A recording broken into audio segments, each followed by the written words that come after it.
Au printemps de 1945, alors que la guerre en Europe exhale son dernier souffle, l'océan Pacifique se prépare pour la boucherie finale. L'objectif, une petite île nommée Okinawa. Pour les États-Unis, c'est le dernier échelon, la porte d'entrée pour l'invasion du Japon. Pour l'Empire japonais, c'est la ligne de défense finale, un rempart qui doit résister à tout prix. Pendant 82 jours, ce lopin de terre de la taille de Los Angeles se transformera en un enfer de boue, d'acier et de feu. Une boucherie ressemblant davantage à la Première Guerre mondiale qu'à la Seconde.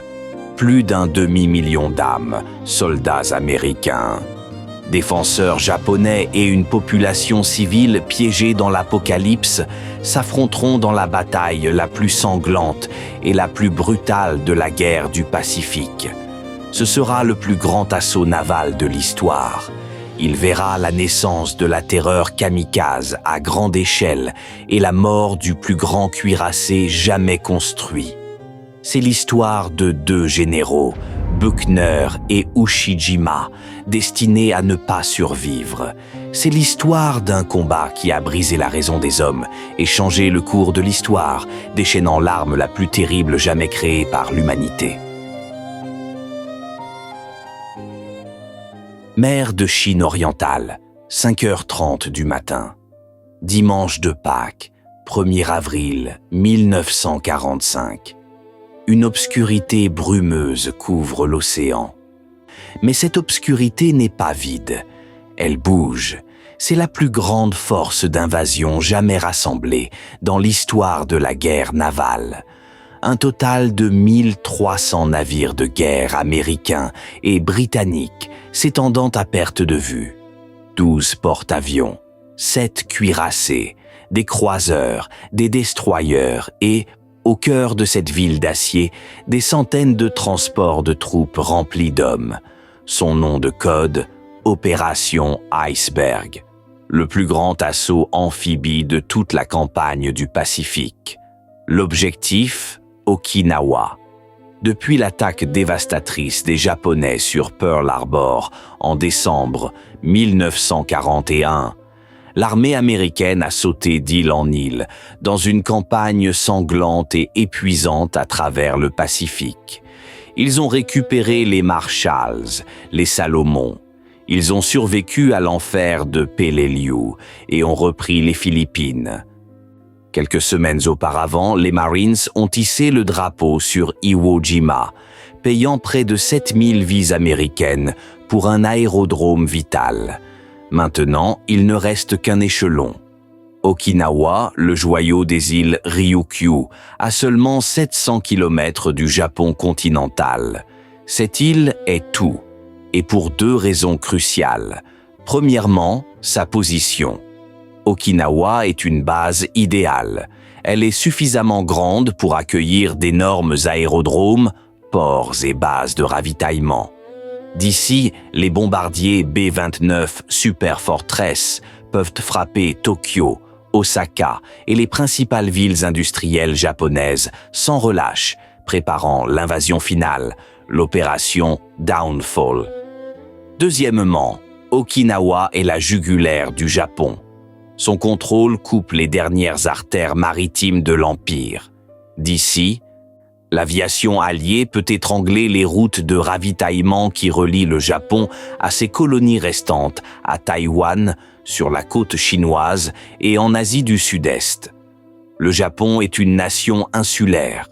Son économie et sa machine de guerre dépendent de la mer. Prendre Okinawa, ce n'est pas seulement prendre un aérodrome, c'est asphyxier l'Empire jusqu'à la mort. L'invasion incombe à la 10e armée américaine, nouvellement formée. Une force colossale de 180 000 hommes, un mélange de divisions de l'armée de terre et de marines aguerris, tous sous le commandement d'un seul homme, le lieutenant-général Simon Bolivar Buckner Jr. Buckner est un général de la vieille école, fils d'un célèbre général confédéré. Il est connu pour être direct, rude et pour exiger une discipline de fer. Il a passé la majeure partie de la guerre en Alaska, mais maintenant, dans le Pacifique, il fait face à l'épreuve de sa vie. Il sait que le coût sera élevé, mais la victoire est la seule option.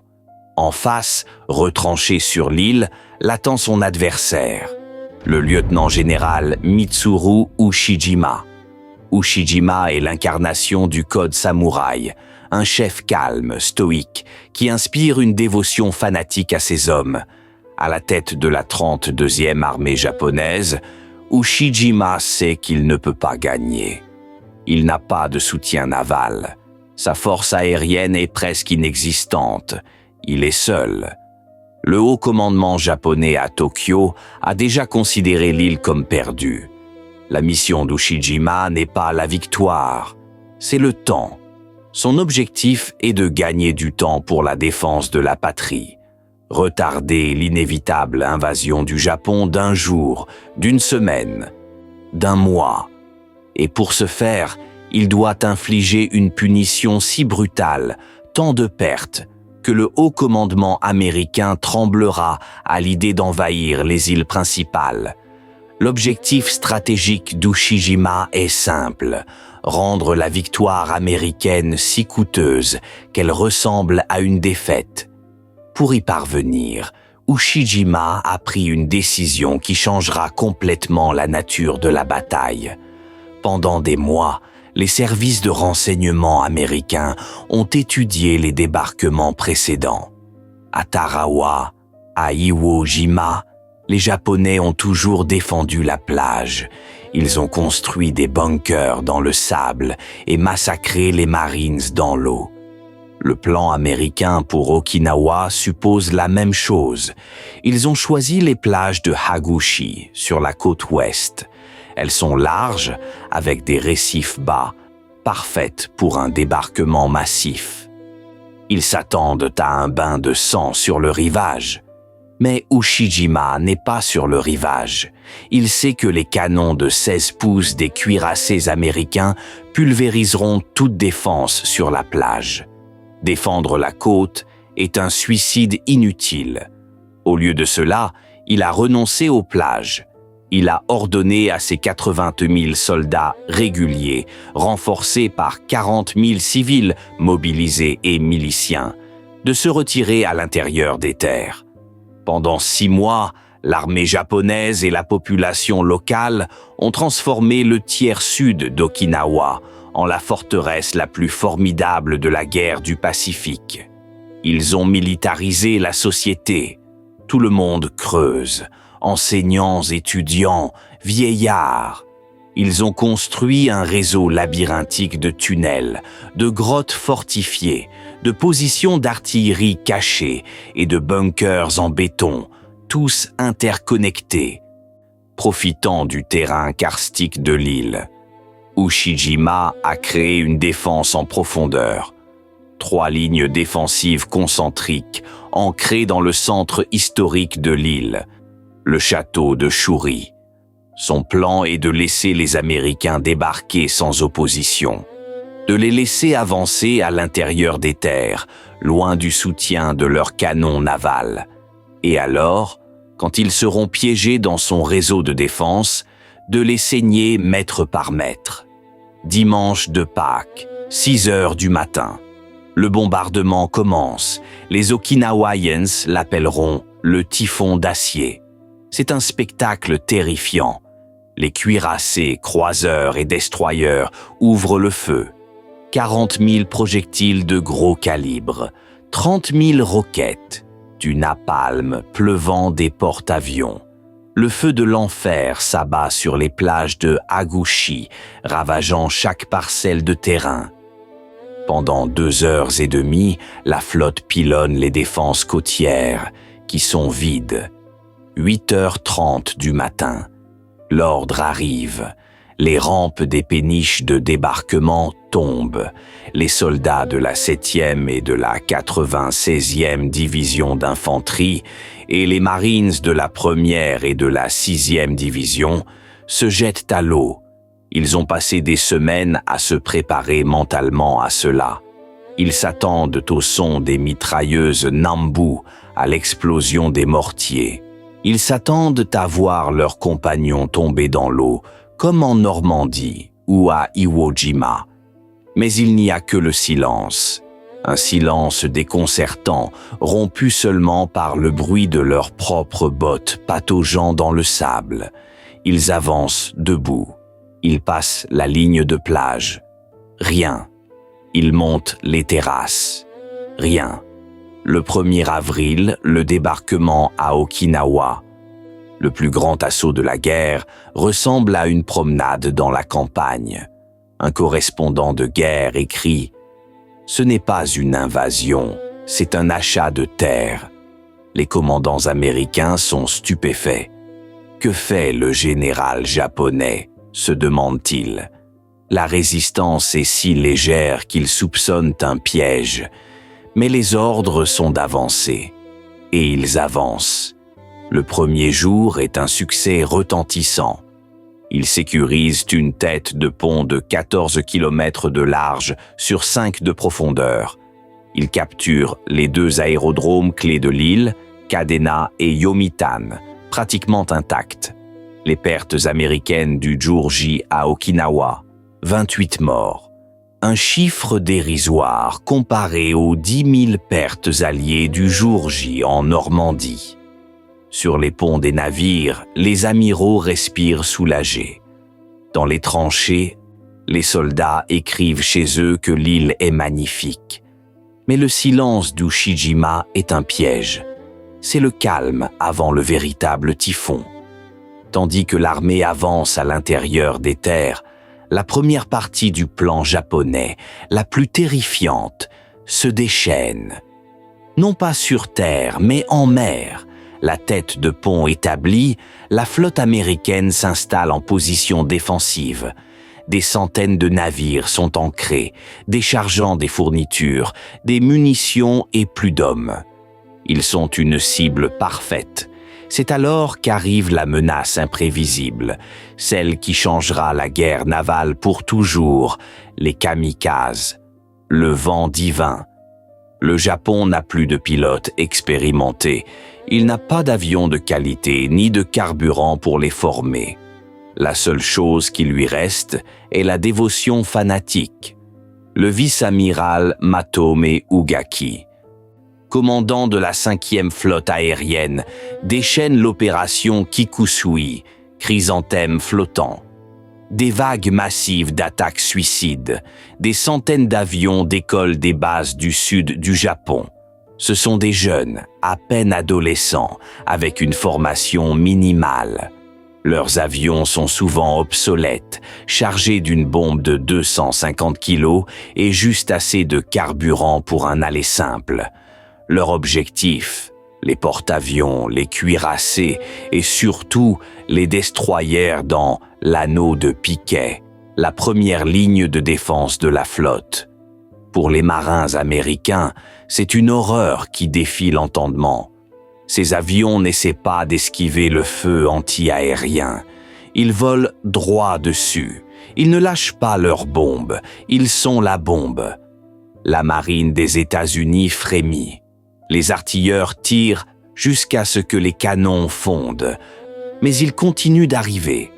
L'USS Franklin, un porte-avions, est touché. Il est presque hors de combat, avec des centaines de morts. L'USS Enterprise, le légendaire Big E, est endommagé. Des dizaines de destroyers sont coulés ou avariés. Des milliers de marins meurent brûlés, noyés ou déchiquetés par la mitraille. C'est la bataille la plus coûteuse de l'histoire de la marine des États-Unis. Les survivants raconteront l'horreur de voir les avions s'approcher. Parfois, à la dernière seconde, ils pouvaient voir le visage du pilote japonais dans le cockpit, avec son écharpe de cérémonie, hurlant alors qu'il piquait sur le pont. Ces images resteront gravées dans leur mémoire pour toujours. Et la terreur ne vient pas seulement du ciel. Des kamikazes surgissent aussi de la mer, de petites vedettes suicides, chignots, chargé d'explosifs et piloté par un seul homme, qui se lance contre les coques des navires de transport. Pour les Japonais, l'objectif n'était pas le suicide. L'objectif était la victoire, quel qu'en soit le prix. Tandis que la flotte américaine lutte pour sa vie contre le vent divin, l'empereur Hirohito ordonne un dernier coup désespéré. Une mission suicide pour l'orgueil de la flotte combinée. L'opération Tengo. Le 6 avril, le cuirassé Yamato appareille du Japon. C'est le cuirassé le plus grand et le plus puissant jamais construit. Une bête de 863 pieds de long, 69 000 tonnes. Son blindage est impénétrable pour presque toutes les armes.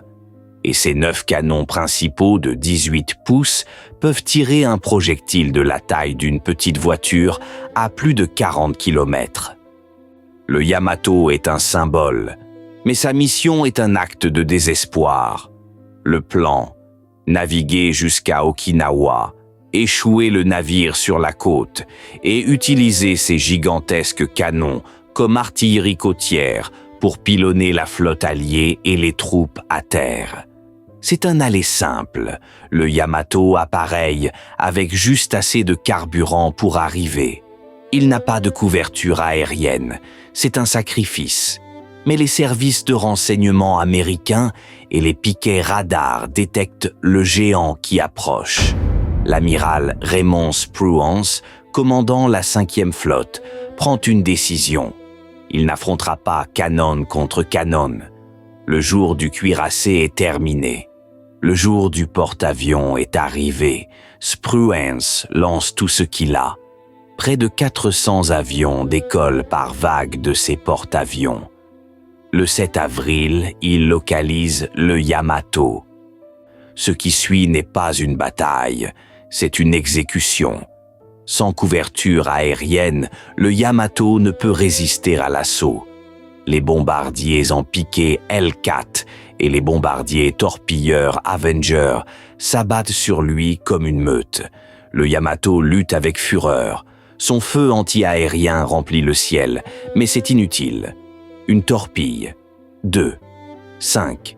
Les avions américains attaquent sans relâche un seul côté du navire pour le faire chavirer. L'eau s'engouffre.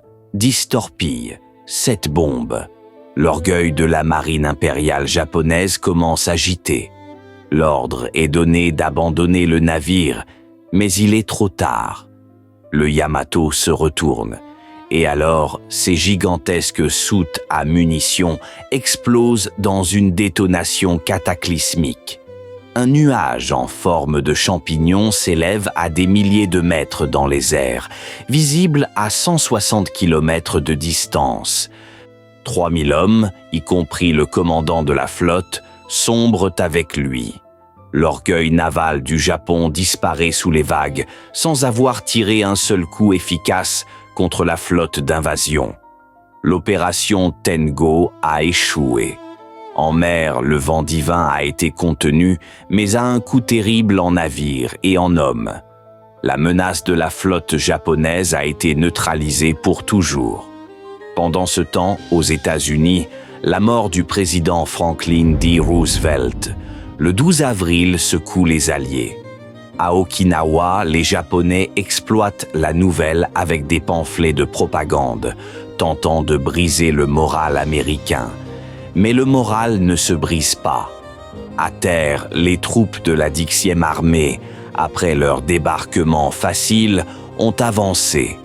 Elles ont coupé l'île en deux, et les divisions de marines ont sécurisé la péninsule de Motobu, au nord, après de durs combats. Maintenant, le gros de l'armée américaine se tourne vers le sud. Ils croient que le pire est passé. Ils ne savent pas que le débarquement facile, les aérodromes capturés, tout cela n'était qu'une tromperie.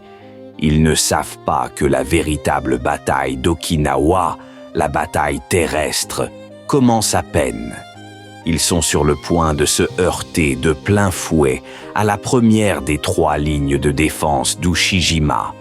Un mur d'acier, de grottes et d'artillerie connu sous le nom de ligne Shuri. Le véritable enfer est sur le point de se déchaîner.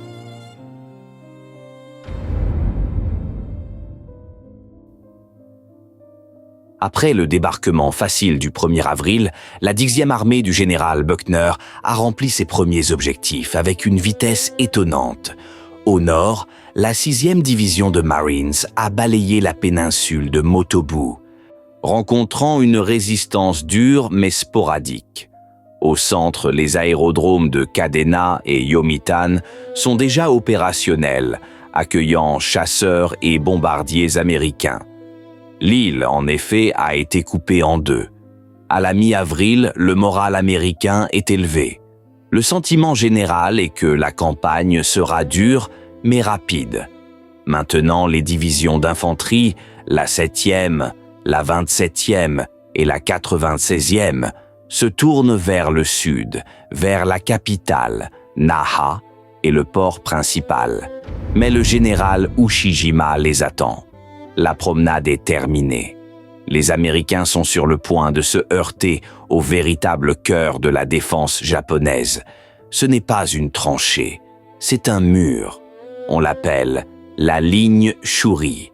C'est un chef-d'œuvre d'ingénierie défensive conçu par le brillant stratège, le colonel Hiromichi Yahara.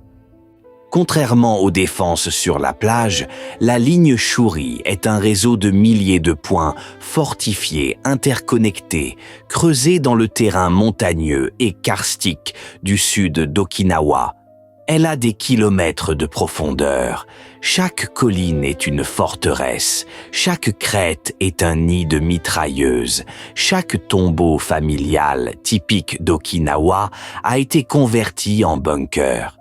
Et sous la terre, un labyrinthe de tunnels relie les positions de mortiers, les postes de commandement et les casernes, à l'abri de l'artillerie américaine. Les armes japonaises sont cachées dans des grottes, sur la pente inverse des collines. Cela signifie que les Américains ne peuvent pas les voir pendant qu'ils avancent, et l'artillerie navale, avec sa trajectoire plate, ne peut pas les atteindre. Le plan de Yahara est simple, attirer la 10e armée dans ce hachoir à viande et la saigner, un peloton à la fois. Le premier test de ce mur est une colline de 450 pieds de haut, appelée Kakazu Ridge.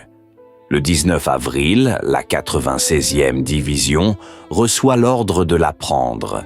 Ils pensent que ce sera une opération d'une journée. L'assaut commence par la procédure standard, un bombardement massif d'artillerie. Des centaines d'obus tombent sur la crête, soulevant des nuages de fumée et de poussière. Bientôt, le bombardement cesse, la colline devient silencieuse. Les fantassins se lèvent de leur position et commencent à avancer à travers les rizières et les tombes détruites. Et alors, la colline explose. Depuis des centaines de trous invisibles, les Japonais déchaînent l'enfer. Les mitrailleuses Nambu, que les Américains appellent pics verts pour leur son distinctif, ouvrent un feu croisé. Des mortiers précalibrés, cachés sur la pente inverse, lancent des grenades qui tombent, avec une précision mortelle sur les escouades qui avancent. Les Américains sont anéantis. Ceux qui ne meurent pas se jettent dans n'importe quel trou ou tombe qu'ils peuvent trouver, restant piégés dans un no man's land. L'assaut échoue. Et le lendemain, il échoue à nouveau. La bataille pour Kakazu Ridge devient un cauchemar d'une semaine. Elle coûte aux Américains plus de 1000 pertes pour prendre une seule crête qui mesure à peine quelques centaines de mètres de large, et Kakazu n'est que la porte d'entrée. Au-delà s'étendent d'autres collines, avec des noms qui deviendront bientôt tristement célèbres: Sugarloaf Hill, Conical Hill, Chocolate Drop. Le général Buckner et son état-major réalisent la terrible vérité. Ce ne sera pas une campagne rapide, Ce sera un combat d'usure, ressemblant davantage au front occidental de la Première Guerre mondiale. Pour les soldats sur le front, la guerre change complètement. Elle devient une lutte intime et brutale pour des grottes et des trous. La seule façon de déloger les Japonais est de s'approcher suffisamment sous un feu meurtrier. Les équipes de démolition deviennent la clé. Un homme avec un lance-flamme rampe vers l'entrée d'une grotte pour forcer les défenseurs à reculer, tandis qu'un autre court pour lancer une charge explosive dans l'ouverture. Ensuite, il prie pour que l'explosion scelle la grotte avant que d'autres Japonais ne sortent d'un tunnel de connexion caché. C'est un travail lent, terrifiant et suicidaire. Tandis que cette lutte brutale consume l'infanterie dans le sud, un événement sur une île plus petite à l'ouest envoie une onde de choc à toute la nation américaine. L'île d'Ieshima, avec 3 pistes d'atterrissage vitales, est en train d'être prise par la 77e division. La lutte y est tout aussi féroce. La population civile, endoctrinée par la propagande japonaise, participe au combat. Des femmes avec des lances, des enfants avec des grenades. La terreur de la capture est absolue. On leur a dit que les Américains sont des bêtes qui les tortureront et les violeront. Le résultat est une tragédie. Des suicides de masse. Des mères jetant leurs enfants du haut des falaises avant de sauter elles-mêmes. Intégré à ces troupes sur Ieshima se trouve le correspondant de guerre le plus aimé de l'Amérique, Ernie Pyle. Il est la voix du fantassin. Le 18 avril, alors qu'il voyage en jeep sur un chemin, une mitrailleuse japonaise cachée ouvre le feu. Pyle et les autres se jettent dans un fossé. Quelques instants plus tard, Pyle sort la tête pour vérifier la situation. Une rafale l'atteint à la tempe, le tuant sur le coup. La nouvelle de la mort d'Ernie Pyle dévaste le moral américain, des soldats dans les tranchées d'Okinawa aux civils chez eux. Sa mort symbolise la cruauté et le coût apparemment infini de cette guerre. De retour au quartier général japonais, dans les profondeurs sous le château de Shuri, la défense réussie d'Ushijima crée une division inattendue. Le colonel Yahara, l'architecte de la défense, est satisfait. Son plan fonctionne à la perfection. Les Américains paient en sang pour chaque mètre de terre. Son conseil est maintenir la position, tenir bon, continuer à les saigner. Mais il y a une autre voie dans le bunker. Le lieutenant-général Isamu Cho, le second d'Ushijima. Cho est un homme agressif, au sang chaud, et il méprise la stratégie de Yahara. Il la considère passive, lâche. Il sent que l'honneur japonais exige une contre-attaque. Il voit les Américains embourbés et croit qu'une frappe audacieuse et massive peut briser leur ligne et les repousser à la mer. Pendant des jours, Cho fait pression sur Ushijima. Il soutient que c'est le moment de déchaîner la force principale de la 32e armée. Ushijima, un chef qui valorise l'esprit offensif, se trouve entre la logique froide de Yahara et la passion agressive de Cho. Fin avril, il prend une décision qui changera le cours de la bataille. Il autorise une contre-attaque totale. Le 4 mai, les Japonais feront la seule chose que Yahara les avait suppliés de ne pas faire.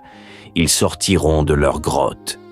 Ils rassembleront leurs meilleurs régiments, leurs chars et leur artillerie, et lanceront une offensive massive à champ ouvert contre les lignes américaines. Ce sera la plus grande erreur stratégique japonaise de la campagne. La 10e armée américaine, embourbée et saignant dans les collines, verra soudain son ennemi fantôme s'exposer complètement à la lumière du jour, directement sous la puissance de feu de l'artillerie américaine. Le hachoir à viande est sur le point de s'inverser.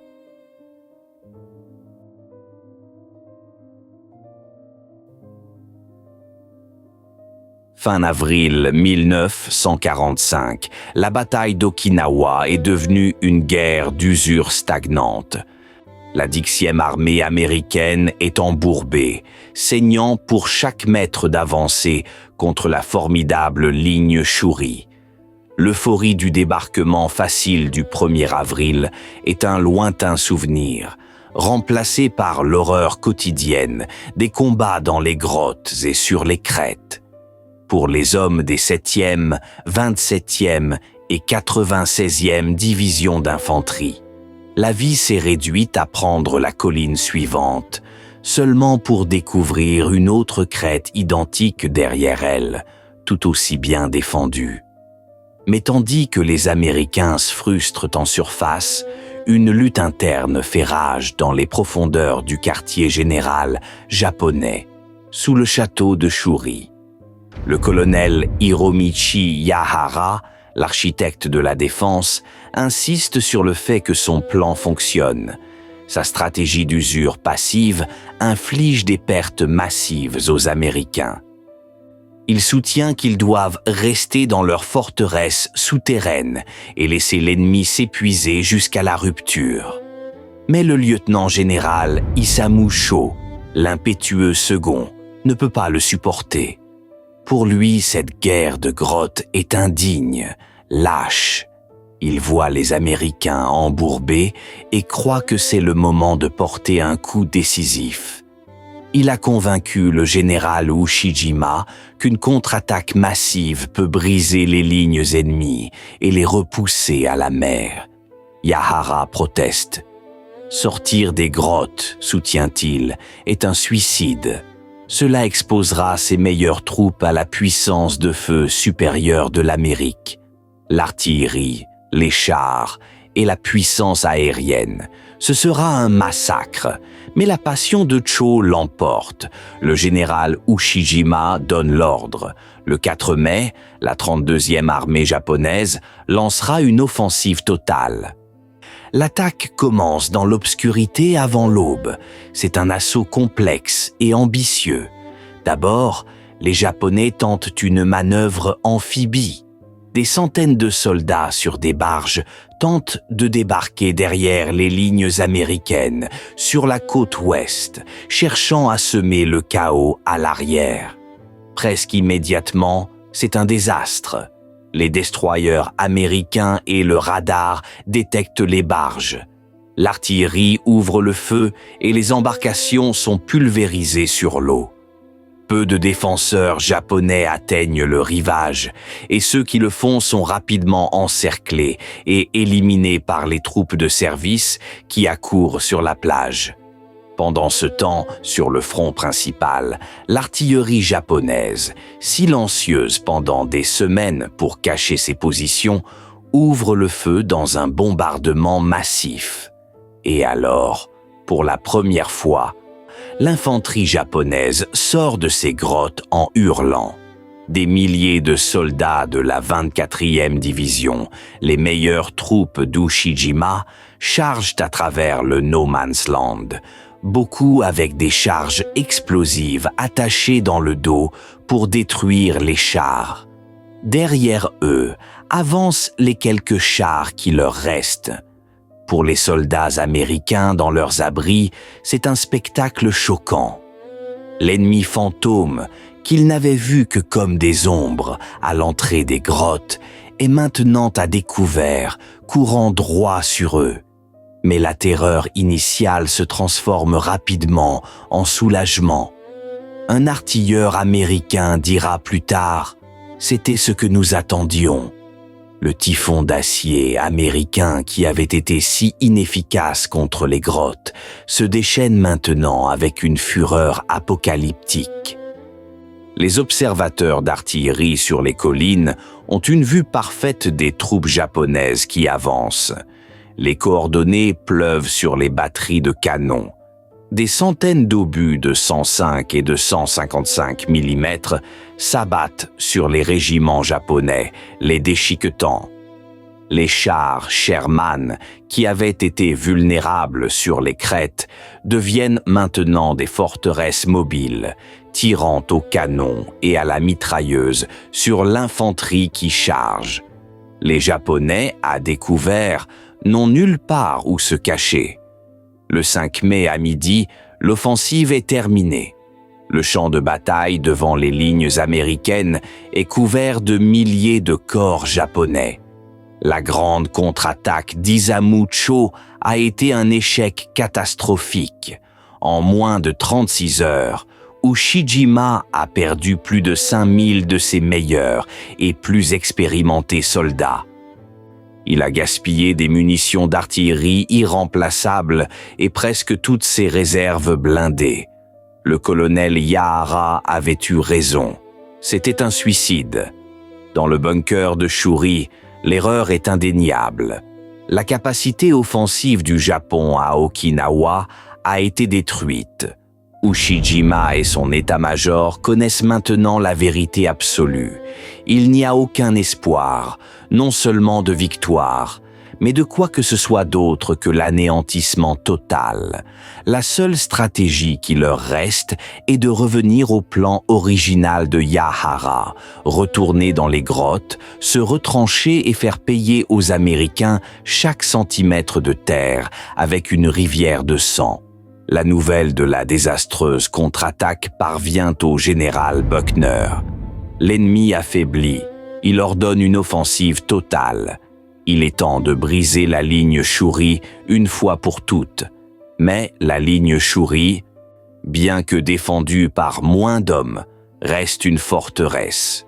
Le 8 mai, alors que les troupes se préparent pour le prochain assaut, une nouvelle arrive par la radio.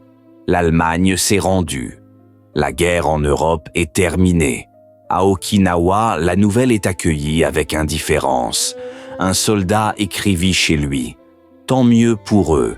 Mais ici, ça ne change rien. » La mission continue. La mort rôde toujours autant. Maintenant, la nature introduit un nouvel ennemi pour les deux camps. Fin mai, la mousson arrive. Des pluies torrentielles s'abattent sur l'île. Le champ de bataille, déjà dévasté par des semaines de bombardements, se dissout. Les routes disparaissent. Les collines de poussière deviennent des montagnes de boue épaisses et collantes. Pour les Américains, c'est un cauchemar logistique. Les camions ne peuvent pas avancer. Les chars s'enlisent, les munitions, l'eau et les rations doivent être transportés à la main par des hommes qui s'enfoncent dans la boue jusqu'à la taille.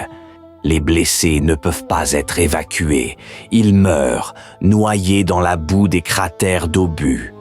Pour les Japonais dans leurs grottes, l'eau qui s'infiltre transforme leurs abris en tombes inondées. La dysenterie et la gangrène se propagent. La santé mentale des hommes commence à se briser. La fatigue de combat, ce qu'ils appelaient « névrose de guerre », devient une épidémie. Des hommes vétérans d'autres campagnes se blottissent dans leurs abris, tremblant de manière incontrôlable, incapables de continuer. La 10e armée est épuisée. La 27e division, en particulier, a été décimée et est retirée de la ligne. Buckner a besoin de troupes fraîches pour l'assaut final sur la ligne Shuri. Il fait appel à la réserve de la 10e armée, la 1re division de Marines, les vétérans de Guadalcanal et Peleliu.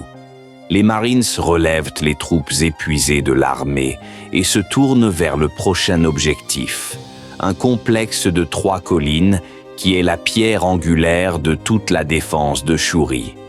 Un enfer de tirs croisés que les soldats connaîtront sous le nom de Sugar Loaf Hill, la colline du pain de sucre. La bataille la plus sanglante d'Okinawa est sur le point de commencer.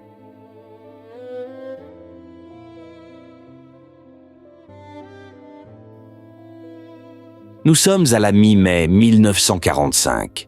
La guerre en Europe est terminée, Mais à Okinawa, la bataille s'est intensifiée pour atteindre un niveau de sauvagerie inimaginable. Après l'échec catastrophique de leur contre-attaque du 4 mai, le général Ushijima a ordonné à ses troupes restantes de retourner dans leur forteresse souterraine. La ligne Shuri, bien que défendue par moins d'hommes, reste un labyrinthe mortel. Et maintenant, la mousson a transformé l'île en un océan de boue. Le champ de bataille est un paysage lunaire de cratères inondés, de collines glissantes et d'une puanteur constante de mort et de dysenterie. Les chars s'enlisent, les jeeps sont inutiles et les hommes blessés se noient souvent dans la boue avant de pouvoir être évacués. Le général Buckner, frustré par la lente avancée de l'armée, a ordonné un redéploiement. Il amène des troupes fraîches pour l'assaut final. La première division de Marines, vétéran de Peleliu, est assignée à l'assaut du flanc ouest de la ligne. Et la 6e division de Marines, une unité relativement nouvelle mais endurcie, reçoit la tâche de briser l'axe central de la défense de Shuri. Leur objectif est un complexe de 3 collines interconnectées, à peine des élévations de terrain, qui contrôlent tout l'accès ouest au château de Shuri.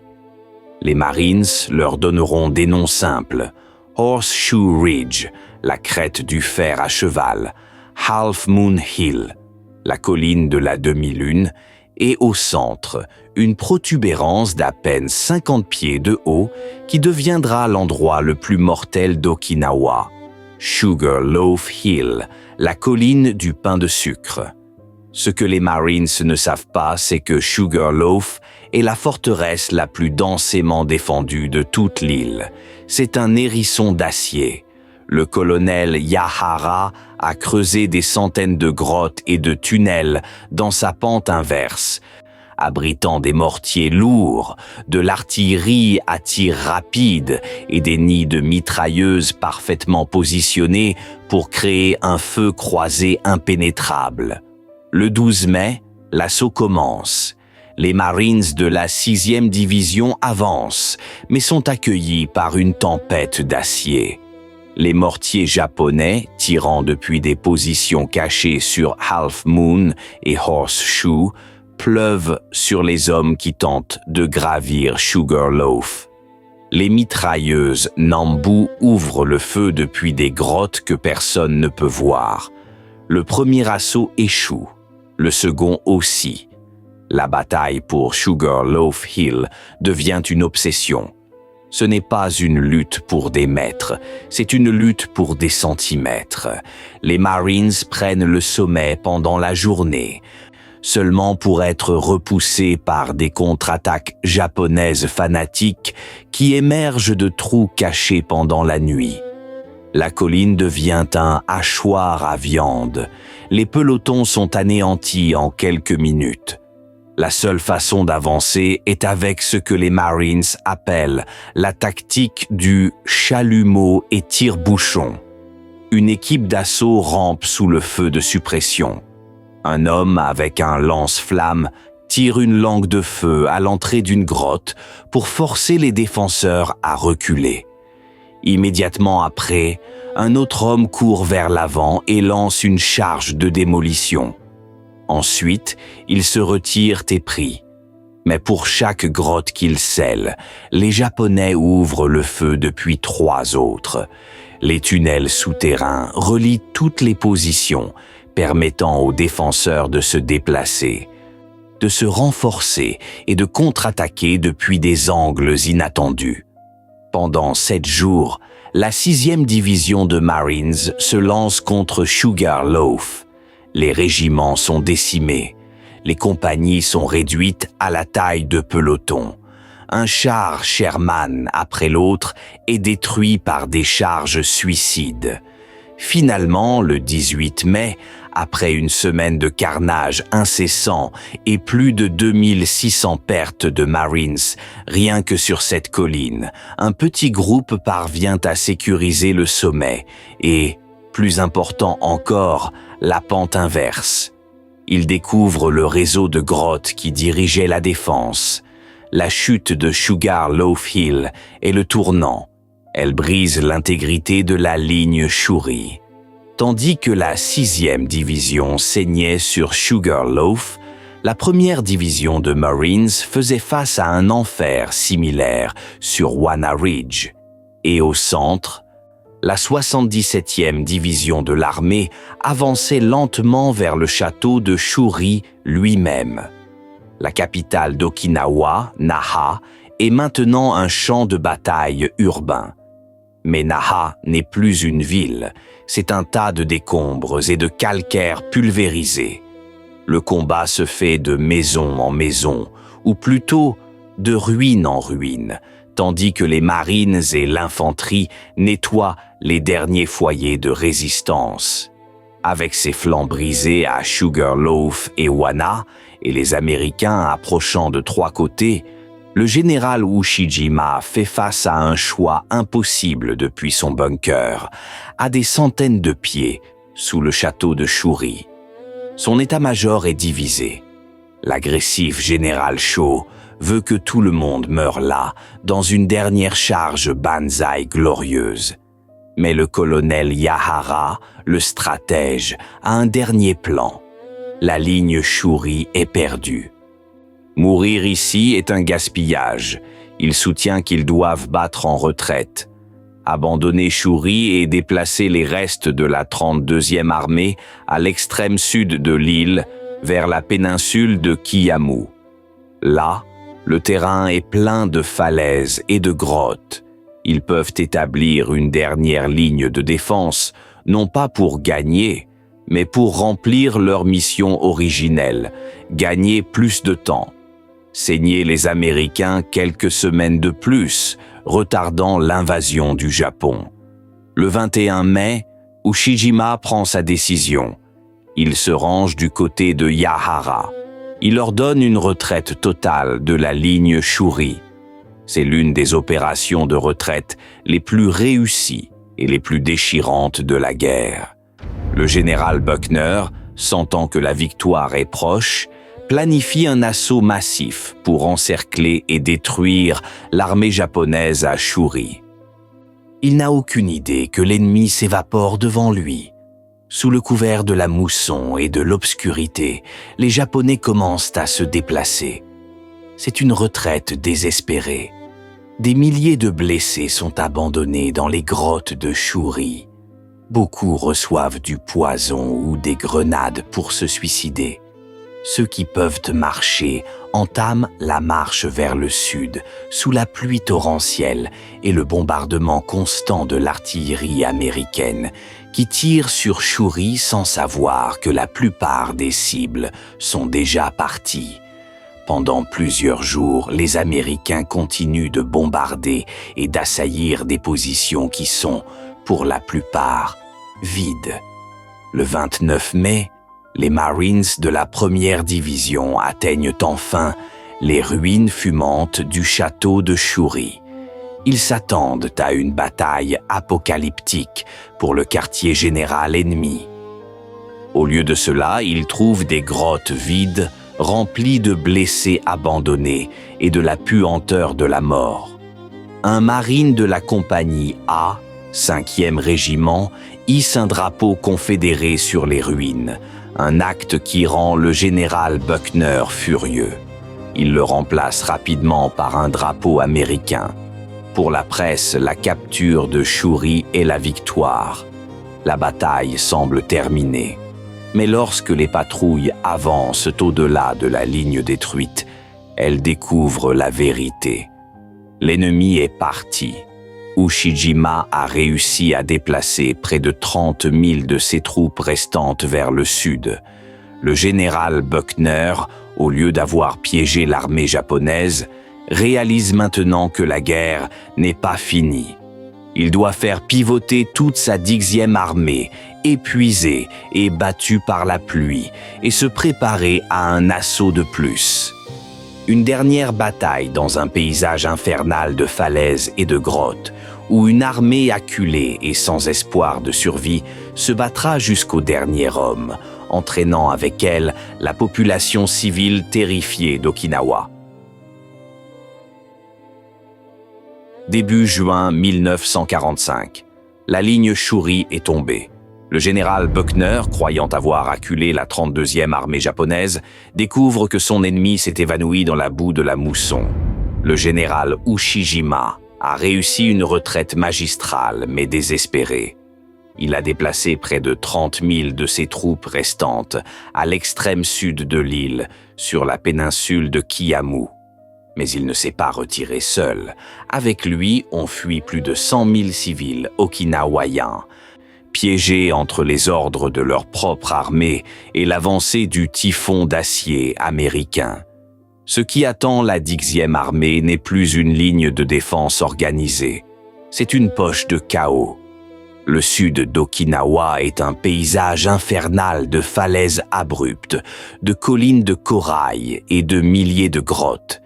Ici, la distinction entre combattants et civils disparaît complètement. L'armée japonaise, maintenant désorganisée, affamée et sans espoir, se bat avec une férocité qui frise la folie. La propagande impériale a convaincu soldats et civils que la reddition est impensable. On leur a dit que les Américains les tortureraient, les violeraient et les massacreraient. Pour les civils okinawaïens, c'est l'apocalypse. Ils sont chassés des grottes par leurs propres soldats pour faire de la place aux combattants. Ils sont utilisés comme boucliers humains. Et, tragédie finale, on leur ordonne de se suicider plutôt que de se déshonorer par la capture.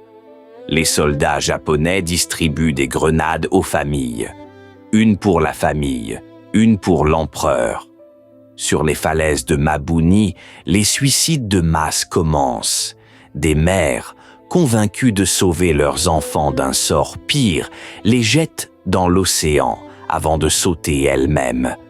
Des villages entiers se donnent la mort dans des grottes avec du cyanure ou des grenades.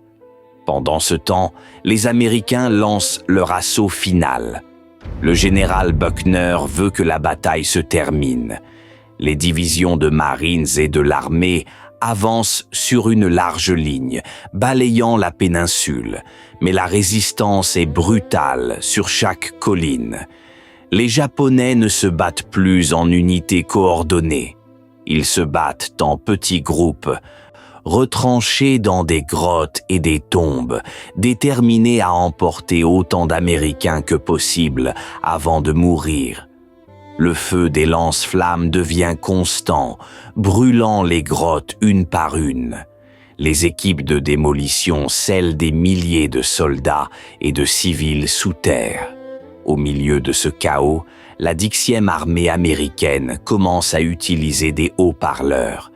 Des soldats nippo-américains, Nisei, risquent leur vie en rampant jusqu'à l'entrée des grottes, suppliant en japonais les civils de sortir. Ils leur promettent de la nourriture, de l'eau et la sécurité.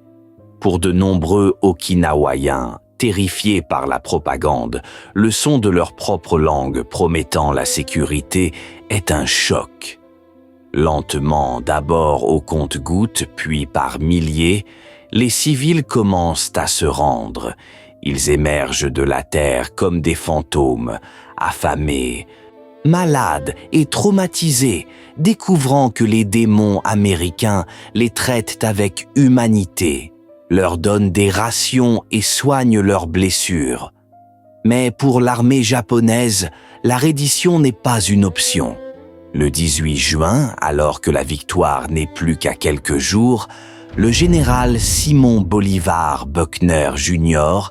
s'avance vers un poste d'observation des marines, sur le front, pour voir l'assaut final, tandis qu'il observe un obus d'artillerie japonais, tiré au hasard d'une colline lointaine, frappe le rocher de corail devant lui. Un fragment acéré de corail le frappe à la poitrine. Le général tombe, saignant abondamment. Il meurt quelques minutes plus tard. Simon Bolivar Buckner Jr., commandant de la 10e armée, devient l'officier américain le plus haut gradé tombé au feu ennemi de toute la Seconde Guerre mondiale. C'est un coup dévastateur pour le moral américain, si près de la fin. Le commandement passe au général Roy Geiger des Marines, qui dirige l'offensive finale. 4 jours plus tard, à l'aube du 22 juin, la bataille arrive à sa conclusion inévitable. Dans une grotte de la colline 89, près des falaises de Mabuni, le général Mitsuru Ushijima sait que la fin est arrivée. Ses lignes ont été détruites. Ses troupes sont mortes ou dispersées. Il se tourne vers son état-major et les remercie pour leur service. Puis, aux côtés de son impétueux second, le général Isamu Sho, il se prépare pour la fin. Les 2 hommes s'assoient sur une toile blanche, tournée vers l'est, vers le Japon. Ils portent des uniformes propres. Tandis qu'un aide de camp attend avec un sabre, les 2 généraux commettent le seppuku, le suicide rituel samouraï. Ils s'enfoncent un couteau dans l'abdomen avant que l'aide de camp ne les décapite. Leur code d'honneur leur interdisait de rendre leur sabre. Leur mission, infliger des pertes, avait été accomplie. Avec la mort des 2 généraux, la bataille d'Okinawa, après 82 jours de combats incessants, prend officiellement fin. L'île est sécurisée.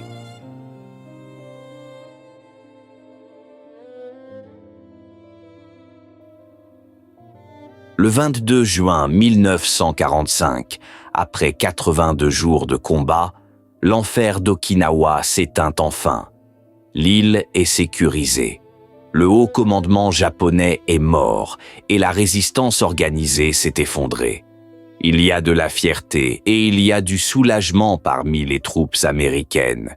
Ils ont conquis le dernier échelon avant le Japon. Mais ce soulagement est étouffé par un silence écrasant. C'est la paix d'un cimetière. Seulement maintenant, alors que la fumée se dissipe, on peut commencer à calculer le coût de cette victoire. Et le prix est insupportable. Pour les États-Unis, ce fut la bataille la plus sanglante de toute la guerre du Pacifique. Plus de 12 500 soldats et marines ont été tués. 35 000 autres ont été blessés, beaucoup d'entre eux mutilés à vie. Le coût psychologique est incalculable. Des dizaines de milliers souffrent d'une fatigue de combat si sévère qu'ils ne s'en remettront jamais complètement. En mer, la marine américaine a payé un prix terrible. 36 navires ont été coulés, la plupart par des kamikazes. 368 autres ont été endommagés. Près de 5000 marins sont morts sur les ponts de leurs navires et 5000 autres ont été blessés, ce qui en fait la bataille la plus coûteuse de l'histoire de la marine. Pour les Japonais, le coût est l'anéantissement presque total. Sur plus de 100 000 défenseurs, on estime que 94 000 sont morts au combat ou se sont suicidés. Seuls environ 7 000, pour la plupart des blessés ou des conscrits, ont été capturés, un nombre étonnamment bas qui témoigne de la détermination à se battre jusqu'à la mort. Mais la tragédie la plus profonde, celle qui définit l'horreur d'Okinawa, est le coût pour son propre peuple. 150 000 civils okinawaïens ont perdu la vie. Un tiers de la population totale de l'île anéantie. Ils sont morts piégés dans les tirs croisés, utilisés comme boucliers humains, massacrés par des soldats japonais pris de panique ou par des suicides forcés. 90% de tous les bâtiments et structures de l'île ont été rasés. Leur patrimoine culturel, leurs châteaux, leurs maisons, tout a été réduit en poussière et en décombres. Okinawa, autrefois un royaume indépendant à la culture fière, a été rayé de la carte.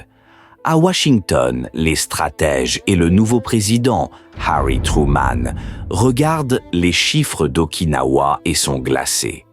La 10e armée, une force d'élite, a mis près de 3 mois à soumettre 100 000 défenseurs retranchés sur une petite île.